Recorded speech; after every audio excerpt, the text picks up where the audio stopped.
Hey guys, it's Donovan at Wilkins Harley-Davidson. I'm excited to show you this 2013 Fat Boy Low. This is an anniversary edition, so it has special badging on the tank, on a couple of the engine covers.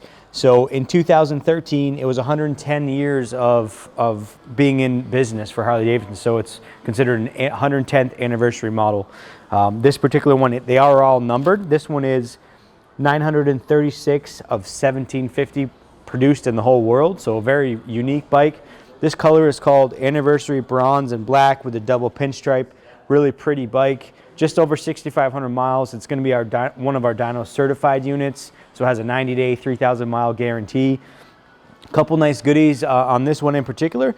Vance & Hines 2-in-2 pipes, high flow air cleaner, a detachable backrest and luggage rack. These are really easy to use. You just roll up on the back here. So easy on and off if you prefer to have some luggage space or a backrest for your passenger. A couple other nice features. This bike from the factory, so it's 103 cubic inch twin cam motor, 6-speed transmission. You also have a nice contrast black and polished aluminum solid rim with the flutes machined out for better airflow in a crosswind situation on the solid rims. If you'd like more information or schedule a test ride, give us a call, 802-476-6104.